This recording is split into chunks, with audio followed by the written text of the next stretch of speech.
যে সমস্ত তরুণ ভাইরা বুকের তালে রক্ত ঢেলে দিয়েছেন, তারা শাহাদাতের পতাকা হাতে নিয়ে কালেমা তাকবীর দিয়েছেন, কালেমা তুলে দিয়েছেন এবং আল্লাহর নাম দিয়েছেন। আমরা আরো করেছি এই যুবকেরা বলে দিয়েছে, প্রচলিত রাজনৈতিক নেতা অপচলিত রাজনৈতিক দল থেকে আমরা সমাধান চাই না। এই বিষয়ে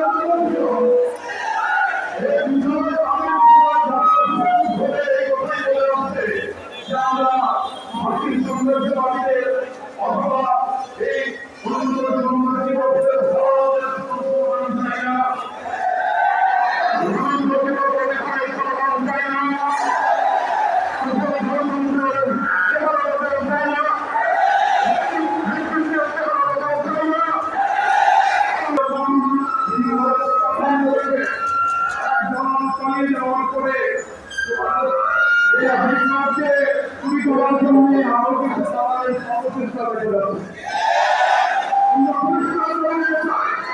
আরো রক্তপাত না ঘটিয়ে, আরো জীবনের অবসান না ঘটিয়ে এই মুহূর্তে আমরা সেই সমস্ত নিষ্ঠাবান সেনা কর্মকর্তাদের কাছে আহ্বান জানাই, যারা সেদিন সেনা সমাবেশে আল্লাহর কাছে হাত তুলে ফরিয়াদ করেছে, হে আল্লাহ আমাদেরকে জালিমের রক্ষাকারী বানাবেন না।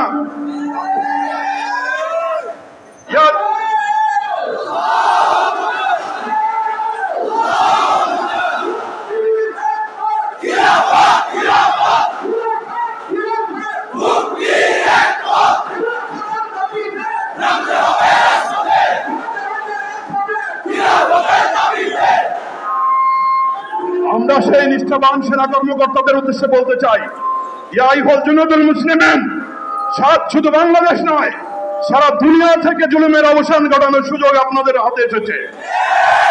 আপনাদের ভিতর থেকেই একজন সাদ বিন মুআদ বেরিয়ে আসতে হবে, অবিলম্বে খুলাফায়ে রাশিদা পুনঃপ্রতিষ্ঠা করতে হবে।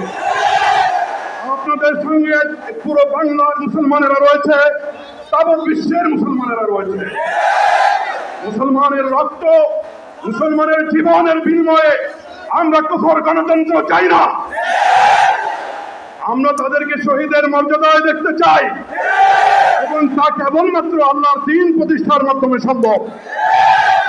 যারা শাহাদাত নিয়ে গর্ব করেন, তাদের জীবন, সেই সমস্ত মুসলমানের জীবন কুফর গণতন্ত্রের জন্য উৎসর্গীকৃত হতে পারে না। সুতরাং এই জীবন কেবলমাত্র খেলাফত প্রতিষ্ঠার জন্য